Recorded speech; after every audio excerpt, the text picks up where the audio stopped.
পয়লা বৈশাখের মধ্যেই ৯ উপজেলায় চালু হচ্ছে কৃষক কার্ডের পাইলট প্রকল্প। সচিবালয়ে প্রধানমন্ত্রী তারেক রহমানের সভাপতিত্বে অনুষ্ঠিত বৈঠক শেষে এ তথ্য জানিয়েছেন কৃষিমন্ত্রী। মে মাস থেকে বছরে ৫ কোটি গাছ লাগানোর কর্মসূচি শুরুর কথা জানিয়েছেন পরিবেশ এবং বনমন্ত্রী। নির্বাচনী ইস্তেহার বাস্তবায়নের পরিকল্পনা নিয়ে সচিবালয়ে সংশ্লিষ্ট মন্ত্রণালয়গুলোর সাথে বৈঠক করেন প্রধানমন্ত্রী তারেক রহমান। সভা শেষে এর বিস্তারিত গণমাধ্যমকে জানান বন ও পরিবেশ মন্ত্রী। বলেন, মে মাস থেকে শুরু হচ্ছে বছরে ৫ কোটি গাছ রোপণের কর্মসূচি। প্ল্যান অনুযায়ী আমরা প্রতি বছর ৫ কোটি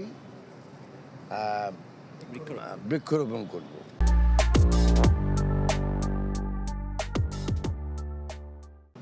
সেটার পূর্ণ পরিকল্পনা কিভাবে করা যাবে, কারণ মে মাস থেকে আমাদের এই বৃক্ষরোপণ শুরু।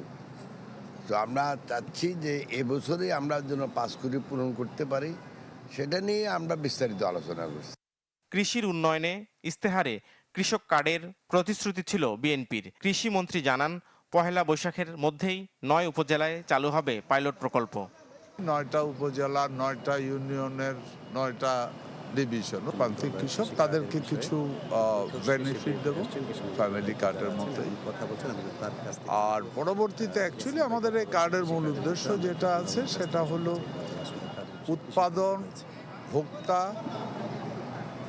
কৃষি জমি, কৃষির পণ্য, ভ্যারাইটি সব কিছু যেন আমরা নিয়মতান্ত্রিকভাবে কৃষক পেতে পারে এবং গভর্নমেন্টের কাছে যেন সমস্ত তথ্য সঠিকভাবে আসে।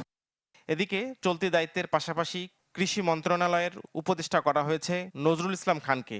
শিল্প মন্ত্রণালয়ে উপদেষ্টার অতিরিক্ত দায়িত্ব পেয়েছেন রুহুল কবির রিজভী। এছাড়া জুনায়েদ সাকি ও ববি হাজ্জাজ সহ ৮ প্রতিমন্ত্রীর দায়িত্ব কমিয়ে দপ্তর বন্টন করে প্রজ্ঞাপন জারি করেছে মন্ত্রিপরিষদ বিভাগ। নাফিউল ইসলাম লিংকন, চ্যানেল 24, ঢাকা।